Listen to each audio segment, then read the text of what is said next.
रात 11 वजे नाल मेरे दो पोतियां, एक मेरा पोता, एक मेरी बहू इस घर चो गए ने सैर वास्ते नारायण का गान या कह देखो असीं अगे सवाल या कलाम जाने सबरे रोड तो मेरी एक बेटी है, ओदा खावन दे नाल 4 बच्चे ने। काली रोड तो मेरी बेटी है, वो मियाँ बीवी दोनों ही ने, तो नाल उन्होंने बच्चे ने। तो वो रात चले गए, फिर उस तो बाद सारा रात सुबह मेरा राबता आया। तो मैं उन्होंने पूछा बेटे एक दमाद कह गया अबू जी असी ना नारायण का गान के बजाय पहले स्वाद चले गया, जिन्हें स्वाद पहुँच गया नाश्ता करना। फिर कोई घंटे बाद मैं दोबारा फोन किया, मैं बेटा हूँ कितने कह लगे असी स्वाद ही हाँ, तो नाल उच्ची रोन लग पाया। नाल मेरी बेटी बैठी वो भी बहुत धाड़ा मार के होई। मैं क्या बेटा होया की कह लगे अबू जी साढ़े बच्चे दरिया बुर्द हो गए।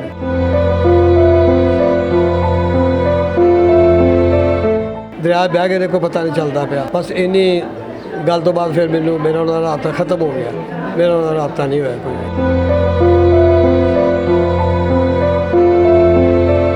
जी मैं इस वक्त स्वात में होने वाला वाक़या और डूबने वाले फैमिली के घर में मौजूद उनके जो सरबराह हैं उनके जानते हैं कि उन ये कब गए हैं और कितने अफराद उधर नज़र हुए हैं।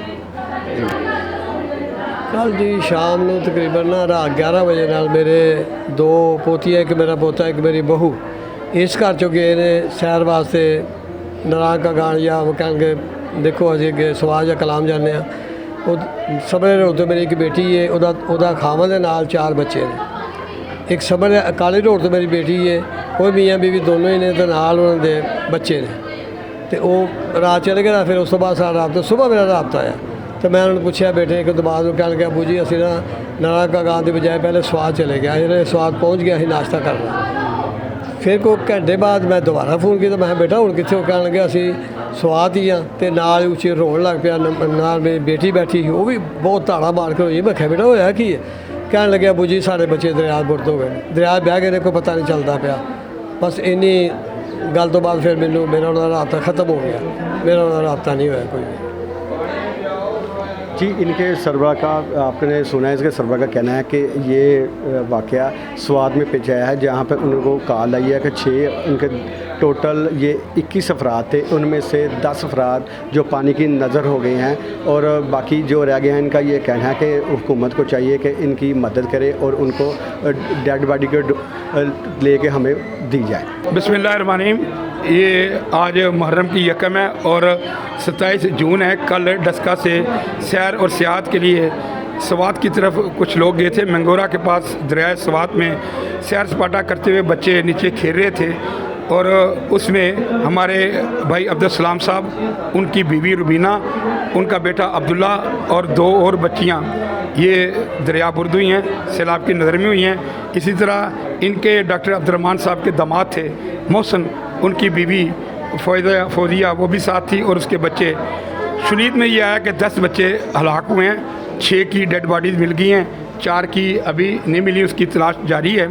ये डॉक्टर अब्दुर्रहमान के ख़ानदान पर बहुत बड़ा सानिया पुरान लस्का सारे के सारा काम की कैफियत में है। सुबह सरहद की हुकूमत से अपील है डेड बॉडीज़ की तलाश में अपनी पूरे वसाइल को इस्तेमाल किया जाए और डेड बॉडीज़ को पंजाब में पहुँचाने के लिए जल्द जल्द सर्विस का अहतमाम किया जाए, चाहे वो हवाई सर्विस हो या ज़मीनी सर्विस हो।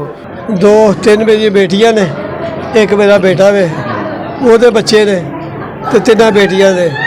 इतों गए ने स्वात गड्डी करा के ना, वो कोई ਲੱਖ का किराया करके 5 दिन टूर से गए ने। इतों चले गए ने। उस तो बाद सुबह तक रात तक कोई नहीं आया। सुबह मैं आप ही फ़ोन किया अपने दमाद, उन्हें मैंने कहा भी अबू जी असी ना जान नारायण का गान से लेकर अं स्वाद वाले पास इधर आ गए। मैं चलो ठीक है। उस तो बाद फिर मैं थोड़ा फिर मैं राबता किया तो मैंने कह लगा अबू जी असी ना स्वाद आ गए, तो उत्थे आके असी हुण नाश्ता कर लगे। उस तो बाद उन्हें मैंने फिर राबता, फिर मैं ही राबता किया तो मैंने कह लगे बस मेरी बेटी छोटी तो दबाद मेरा धाड़ा मार के रोन लग पे।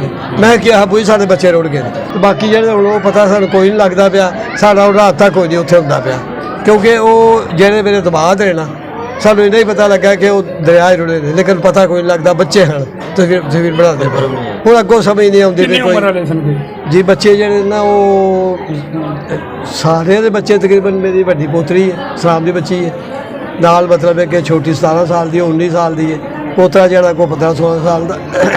ਉਸ ਤੋਂ ਦੂਸਰੇ ਦੇ ਬੱਚੇ ਵੀ ਨੇ ਹੁਣ ਮੈਨੂੰ ਹੁਣ ਗੱਲ ਯਾਦ ਆਉਂਦੀ ਵੀ ਲੇਕਿਨ ਇਹ ਪਤਾ ਲੱਗਦਾ ਵੀ ਕਿੰਨੇ ਕਿੰਨੇ ਉਹਨਾਂ ਕੋਲ ਪਤਾ ਲੱਗਦਾ ਪਿਆ ਇਸ ਵਾਰ ਨਹੀਂ ਇਸ ਵਾਰ ਉਸ ਤੋਂ ਬਾਅਦ ਹਫ਼ਤਾ ਹੀ ਨਹੀਂ ਨਾ ਹੋਇਆ।